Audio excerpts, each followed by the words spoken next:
말씀 전하는 시간입니다. 오늘은 마음의 할례를 행하고 라는 제목으로 하나님의 말씀 전하겠습니다. 여러분, 오늘 우리는 부활절 전 주일을 뺀 40일의 기간을 예수님의 고난을 기억하며 부활절을 기다리는 사순절로 지내고 있습니다. 이 사순절은 기독교 역사 거의 2000년 역사상 계속되었고 많은 의미를 가지고 있는 절기입니다. 특별히 그 전통을 살펴보면 이 사순절의 전통은 2세기경 초대 기독교인들로부터 시작되었는데, 그들은 예수님의 부활을 기념하여 부활 전 예수께서 당하신 고난에 동참하고 그것을 기억하기 위해 부활주일 전 약 이틀에서 일주일 정도를 금식하며 보내는 아름다운 전통을 가지고 있었습니다. 그런데 그러다가 약 3세기경 일부 교회에서 더 오랜 기간 동안 세상의 정욕들을 끊고 더 경건하게 지내보자 라는 의미에서 사순절, 즉 수는 한국말로 10이라는 숫자입니다. 그런데 그 10이 4번 돌아가는 사순절, 즉 40일의 기간 동안 주님의 고난을 묵상하며 경건하게 살아보자 라는 의미에서 40일의 기간을 경건의 절기로 지키게 됩니다. 왜냐하면 성경에서 모세도 광야에서 40일을 금식하며 하나님께 십계명을 받았고, 엘리야도 40일을 밤낮으로 달려가 호렙의 산에서 하나님을 만났으며, 예수님께서도 40일간 광야에서 금식하며 사탄의 시험과 싸워 이겼기 때문에, 따라서 성경에서 이 40이라는 숫자는 특별한 숫자였고, 고난과 기다림 끝에 부활하고 승리하는 상징으로 여겨졌기 때문에 40일에 사순절을 지키게 된 것입니다. 그러므로 우리도 이 전통을 이어가나 아무것도 없던 광야에서의 예수님과 믿음의 조상들처럼 특별히 40일간 세상 모든 것을 끊고 온전한 금식과 금욕을 통해 하나님이 원하시는 온전한 모습으로 부활절을 맞이하자는 그런 의미에서 40일의 절기를 2000년 가까이 지내오게 된 것입니다. 그런데 이렇게 오랜 기간 동안 사순절을 지키는 동안 어느 순간 보니 심각한 문제가 발생하고 있었습니다. 그것은 바로 오랜 세월 동안 처음 그 의미가 퇴색되고 변색되기 시작한 것입니다. 그래서 처음 예수님의 고난에 동참하고 시험과 유혹을 이기고 부활의 새 아침을 맞이하자는 그 아름답고 순수했던 동기는 오랜 시간 동안 사순절에 절기만을 지키기를 강조하다 형식만이 남게 되었고, 처음에 그 순수했던 마음은 사라지게 되었습니다. 가톨릭의 사제들은 이것을 이용해 오히려 돈을 벌기 시작했고, 중세 유럽 역사에 보면 그래서 사순절의 절기 바로 전에 귀족들과 또한 이들과 결탁한 성직자들의 동료로 온 마을과 민족이 참여하는 카니발이라는 큰 축제까지 열리게 됩니다. 이 축제는 당시 스페인과 프랑스, 이탈리아 등 거의 온 유럽에서 진행되었습니다. 왜냐하면 일단 사순절이 시작되면 사람들에게 엄청난 금식과 금욕이 요구되었기 때문입니다.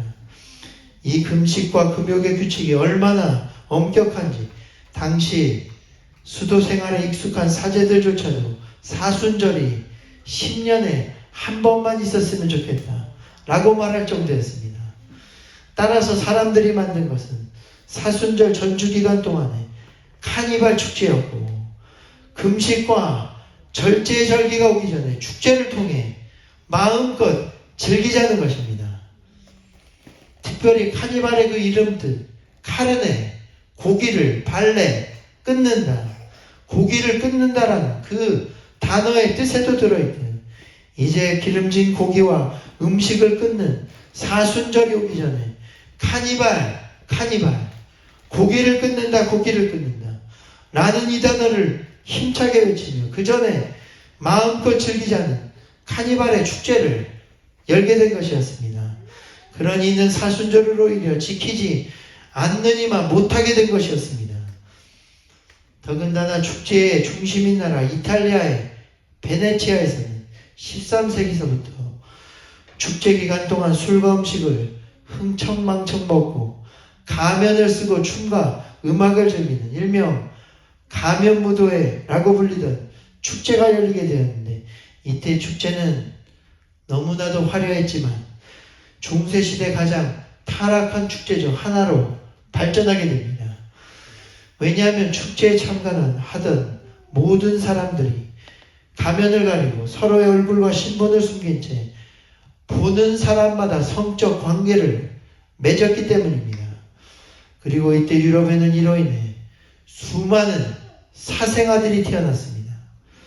그래서 당시 이렇게 카니발 축제로 인해 태어난 사생아들을 돌보기 위해 베네치아에서는 큰 고원이 생겼는데, 그것이 바로 여러분 그 유명한 작곡자이자 목사이기도 한 비발디가 바이올린 교사로 일하기도 한 피에타 고아원입니다.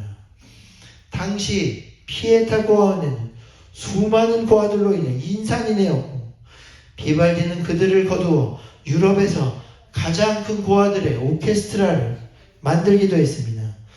이처럼 당시 유럽의 사회는 타락은 엄청났고, 수많은 귀족과 백성들은 물론 성직자들까지도 돈과 물질과 성적인 쾌락으로 인해 극도로 타락하는 중세 암흑기가 시작되게 된 것입니다. 그래서 여러분, 이 모든 일은 왜 일어나게 된 것입니까? 왜 그들이 처음 순수한 신앙을 잃어버리고 그토록 타락하게 된 것입니까? 그것은 그들이 사순절의 형식만을 억지로 지키다가 그 근본 정신과 마음을 잃어버렸기 때문인 것입니다. 마찬가지로 여러분, 이와 같은 일들은 오늘날도 같은 사순절을 지키고 매주 예배를 드리는 우리에게 매우 중요한 것을 말해주고 있습니다. 그것은 바로 주님을 향한 우리의 신앙은 형식이 아니라 마음에서 나와야 한다는 것입니다. 다시 말해, 형식적인 것만 바꾸지 말고 마음을 바꾸라는 것입니다. 절기와 예배를 지키는 것에만 만족하지 말고 마음을 다해 하나님을 사랑하고 그분의 뜻대로 살기를 즐겨하라는 것입니다. 그렇습니다. 여러분, 오늘 사순절은 형식이 아닌 우리의 마음이 변화되는 시기입니다. 또한 사순절뿐 아니라 기독교 전통의 모든 절기와 우리의 신앙과 지금 우리가 드리는 예배도 마찬가지입니다. 절기와 예배 형식 자체가 중요한 것이 아닙니다. 이 절기와 예배를 통해 우리의 마음이 새롭게 되는 것이 중요한 것입니다. 여러분, 그것이 오늘 성경이 말하는 마음의 할례입니다. 할례라는 것은 형식입니다. 유대인들은 오랫동안 하나님과 약속한 너희 남자들이 만일 태어난 지 8일 만에 생식기 끝에 포피를 베어 정결하게 하는 정결 예식인 할례 예식을 계속하여 행하면 너희를 세상 가운데 내 백성으로 삼고 천대까지 복을 내려주시겠다는 하나님의 약속을 믿고 할례를 행하였습니다. 그런데 어느 순간 유대인들도 중세 유럽의 기독교인들처럼 할례의 형식만 남고 하나님에 대한 마음은 완전히 사라지게 되었습니다. 예배를 드렸으면 됐지, 나는 11조를 드리는 교인이고 예수를 믿는다고 고백하며 목사이고 장로이고 권사이고 집사이냐 하며 외적이고 형식적인 것을 지키는 데만 만족하며 그치는 신앙이었습니다. 그런데 오늘 하나님은 이스라엘 백성에게 마음의 할례를 받아야 한다는 것입니다. 너는, 다시 말해, 너는 형식만이 아니야. 마음을 바꾸어 너의 하나님을 사랑하고 이웃을 사랑하라는 것입니다.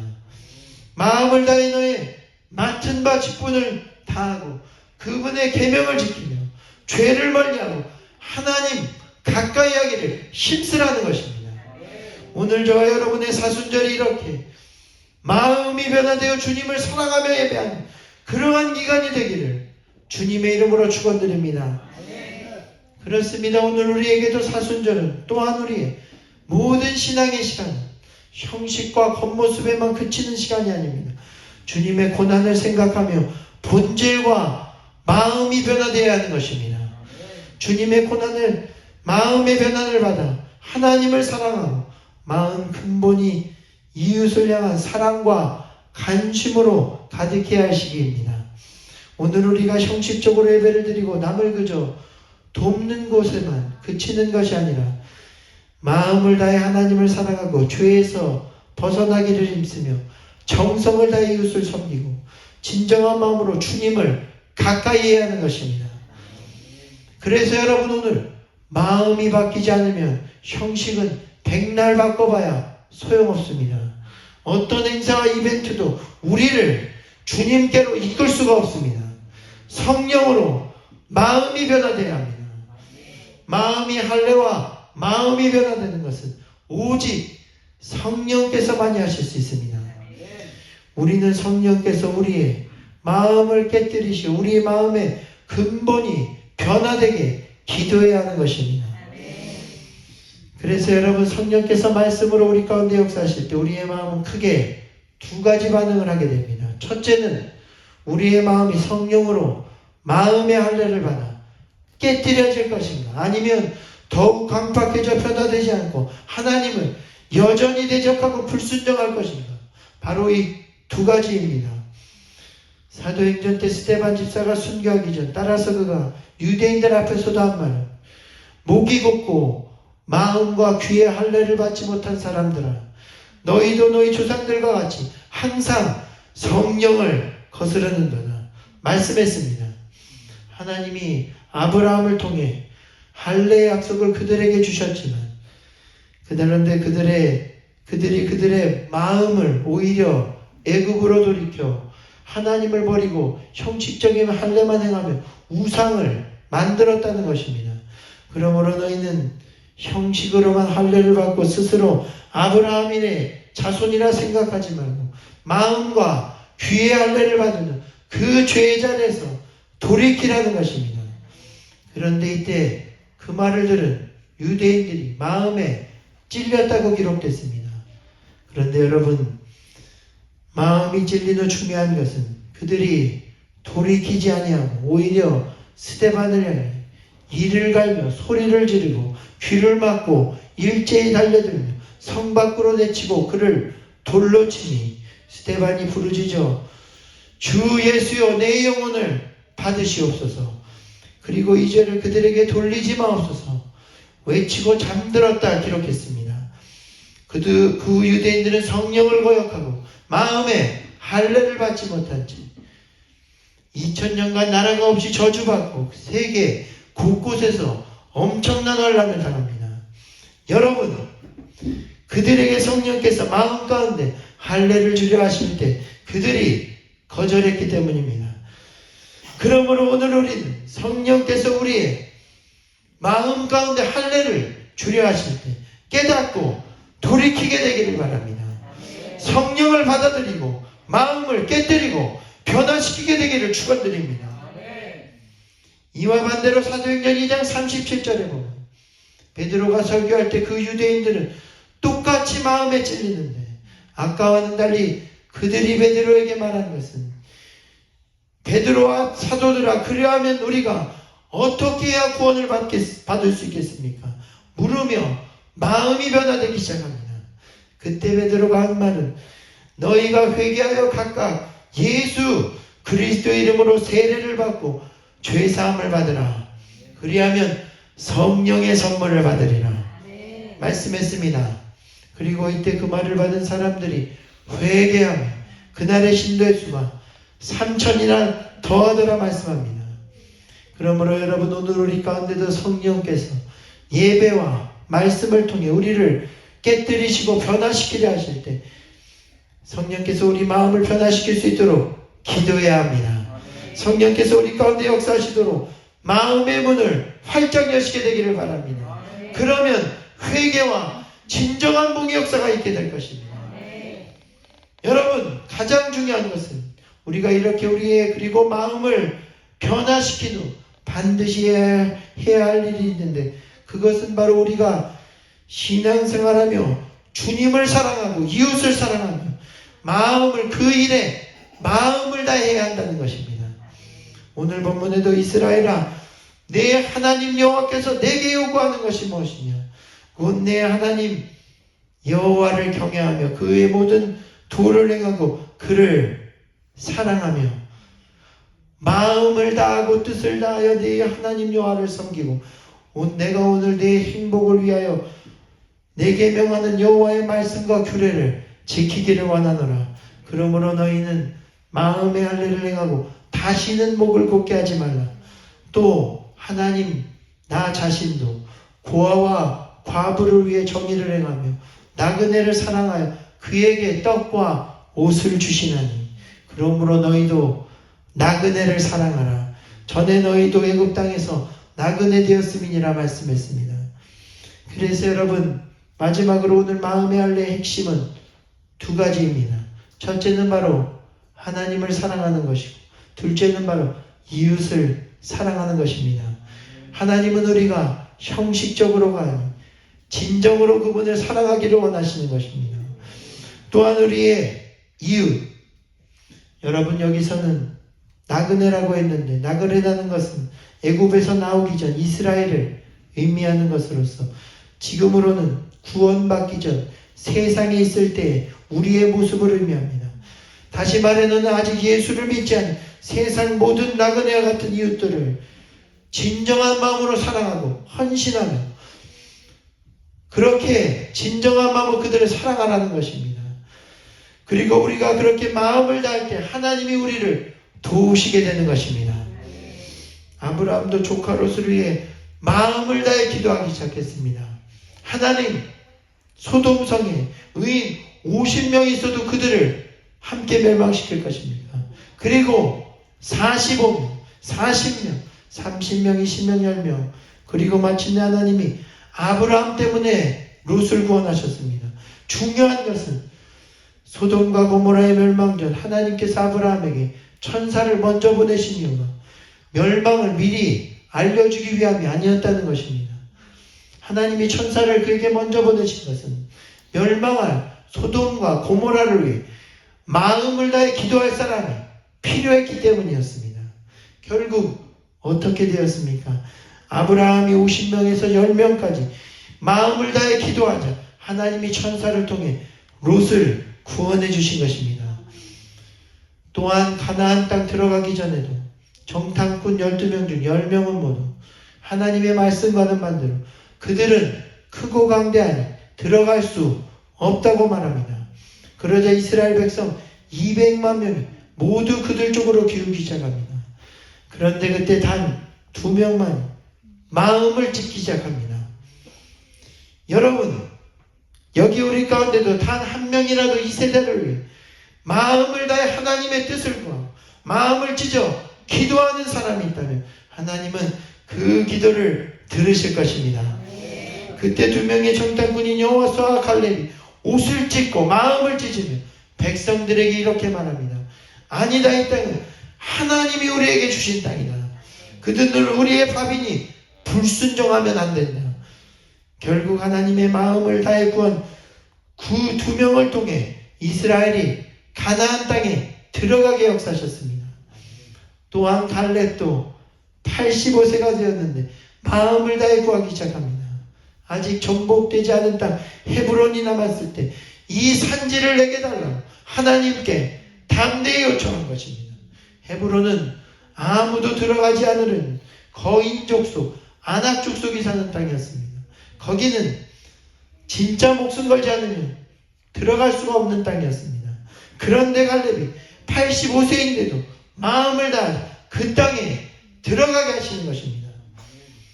그렇습니다. 오늘날도 하나님께는 부자가 필요한 것이 아닙니다. 똑똑한 사람이 필요한 것도 아닙니다. 그 가정과 나라를 위해 하나님께 마음을 다해 기도하고 이웃을 위해 헌신하는 사람이 필요한 것입니다. 마음을 다해 하나님을 찾고 사랑하는, 하나님과 이 민족을 사랑하는 사람이 한 사람이라도 있다면 하나님은 그가 40이 되었든 85세가 되든 상관없이 쓰실 것입니다. 그러므로 사랑하는 월드비전 성도 여러분, 여기 예배에 나온 사랑하는 저와 여러분이 여러분의 가정과 자녀를 위해 마음을 다해 헌신하며 기도한 여호수아와 갈렙이 되기를 축원드립니다.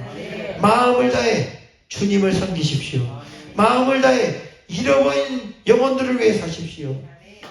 이제 세례식이 가까이 오고 부활절도 가까이 오고 있습니다. 이 모든 일에 우리의 마음이 바뀌어져 다른 어떤 때보다도 주님을 사랑하고 그분의 뜻을 행하는 마음의 할례가 임하는 계절이 되기를 간절히 축원드립니다. 우리에겐 마음을 다하는 신앙이 필요한 것입니다. 우리에겐 아직 기회가 있습니다. 우리는 이제라도 마음을 다하여 하나님의 뜻과 하나님께로 돌아가야 합니다. 하나님이 이제 우리 교회를 통해 이 나라와 가정들을 놓고도 앞으로 마음 다해 헌신하며 기도하게 하실 것입니다. 여러분이 아니면 여러분의 가정과 자녀를 위해 기도해 줄 사람이 없습니다. 이 시간 하나님께 마음을 찢고 다해 마음 다해 부르짖는 시간이 되기를 간절히 소망합니다. 성령께서 우리 마음에 할례를 행하시고 마음을 다해 다시 한번 하나님을 사랑하며 이웃을 구원할 수 있도록 이 시간 역사하실 줄 믿습니다. 이를 위해 지금은 함께 찬양하고 기도하겠습니다. 반주 부탁드리고요. 이 시간 사랑한다고 고백합시다. 주님 사랑합니다. 주님 이 시간 성령으로 우리의 형식적이고 강팍한 마음을 깨뜨리시고 형식의 할례가 아닌 마음의 할례가 이루어지는 가운데 우리의 마음이 변화되어 마음을 다해 이웃을 섬기고 하나님을 사랑하게 하시고 마지막 시대 마지막 영혼을 구원하여 다 함께 천국에 들어갈 수 있도록 주여 우리를 도와주시옵소서.